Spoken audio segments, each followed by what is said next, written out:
Hello everyone, आज हम पढ़ेंगे नाटक। हिंदी में नाटक का क्या रोल होता है। नाटक शब्द नट धातु से निकला, जिसका अर्थ है अनुकरण करना, नकल करना। नाटक गद्य साहित्य की प्राचीन विद्याओं में से एक है, जिसे दर्शक काव्य कहा जाता है। इसके आदि आचार्य भरत मुनि माने जाते हैं। इनके अनुसार नाटक एक प्रयोग है जिसमें प्रसिद्ध ऐतिहासिक या कल्पित कथा के आधार पर रंगमंच पर अभिनय प्रस्तुत किया जाता है। वास्तव में नाटक पौराणिक, ऐतिहासिक, सामाजिक और काल्पनिक घटना का शब्द में चित्र होता है, अभिव्यक्ति है। नाटक का महत्व। अन्य विद्याओं में पाठक या श्रोता के मन तक उतनी सूक्ष्मता से नहीं पूछ सकता जितना कि नाटक के द्वारा। नाटक के द्वारा अमूर्त भाव को भी मूर्त बनाकर प्रस्तुत किया जा सकता है। भरत मुनि ने कहा कि ऐसा कोई ज्ञान, योग, कला नहीं है जिसे नाटक से प्रकट न किया जा सके। नाटक के द्वारा मानव जीवन के विविध पक्षों का ज्ञान दिया जाता है। नाटक के द्वारा छात्रों की अभिनय प्रवृत्ति को संतुष्ट करने का अवसर मिलता है। नाटक में किसी भी घटना या चित्र को रंगमंच पर दिखाकर उसे आसानी से समझाया जा सकता है। विभिन्न भाषाई कौशलों का विकास नाटक के माध्यम से होता है। नाटक के संवाद छात्रों को उचित गति, आरोह अवरोह के साथ मौखिक अभिव्यक्ति का प्रशिक्षण ट्रेनिंग देते हैं। नाटक मानव जीवन की विशेष परिस्थितियों के प्रतिकूल परिस्थिति के सामने समान सामना करना सिखाती है। साहित्य में रुचि और सृजनात्मकता का क्रिएटिविटी का विकास होता है। नाटक शिक्षण के उद्देश्य है भाषा के प्रति रुचि उत्पन्न करना, शब्द भंडार में वृद्धि करना, श्रवण कौशल और मौखिक अभिव्यक्ति कौशल का विकास करना, शिष्टाचार नियमों का पालन करते हुए बातचीत करना सिखाना, अवसर के अनुकूल शब्दों, लोकोक्तियों, मुहावरों का प्रयोग करना सिखाना, अभिनय प्रवृत्ति को संतुष्ट करना, अनुकरण की मूल प्रवृत्ति को और अधिक विकसित करना, मानव जीवन के विभिन्न पक्षों से परिचित कराना आदि।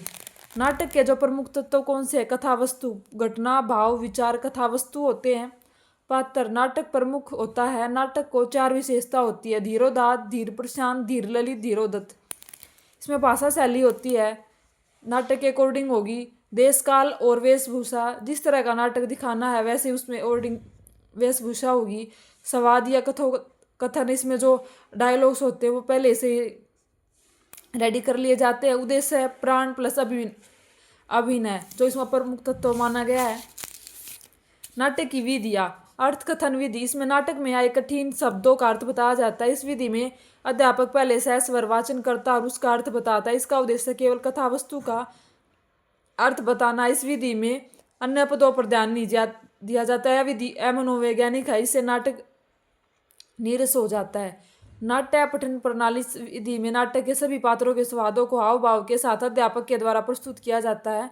साथ साथ में कठिन शब्दों की व्याख्या की जाती है। यह विधि अमनोवैज्ञानिक है क्योंकि इसमें सारा काम अध्यापक स्वयं करता है।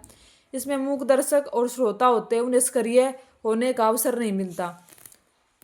व्याख्या प्रणाली विधि, इस विधि में नाटक के सभी तथ्यों की व्याख्या की जाती है, परंतु नाटक के सभी उद्देश्यों को प्राप्त करने में यह विधि भी अमनोवैज्ञानिक है। रंगमंच विधि, इस विधि में नाटक को अध्यापक की देखरेख में रंगमंच पर प्रस्तुत किया जाता है। छात्र संवादों को याद करके पात्रों के अनुसार वेशभूषा धारण करके रंगमंच पर प्रस्तुत करते हैं। नाटक शिक्षण की प्रणाली सर्वोत्तम है, सही सत्रों पर इसका प्रयोग किया जाता है। यह खर्चीली विधि है। कक्षा अभिनय विधि, यह रंगमंच प्रणाली का परिवर्तित रूप है। इसमें किसी भी प्रकार की साज सज्जा की आवश्यकता नहीं होती। विभिन्न पात्रों के साथ संवाद के कक्षा के छात्रों द्वारा प्रस्तुत किए जाते हैं, परंतु इसके सफल प्रयोग के लिए कथा अभिनय से पहले कठिन शब्दों की व्याख्या की जानी चाहिए। यह अमनोवैज्ञानिक विधि है। छात्र सक्रिय रहते और भाषाई कौशल का विकास होता है, परंतु यह प्रणाली रंगमंच के बिना अधूरी है। समीक्षा विधि, इस विधि में अध्यापक प्रश्नोत्तर, व्याख्या एवं कथन के माध्यम से नाटक के तत्वों की समीक्षा करता और नाटक के गुणों दोषों का विवेचन करता है। लेकिन इस विधि का प्रयोग करने से पहले छात्रों को नाटक के सभी तत्वों का ज्ञान होना आवश्यक है। संयुक्त विधि, उपयोग सभी विधियों में कुछ दोष है तो कुछ गुण, अतः नाटक को रोचक और प्रभावी बनाने के लिए सभी विधियों का मिला जुला रूप बनाना चाहिए। इसे मिले जुले रूप को संयुक्त विधि कहा जाता है। Thank you.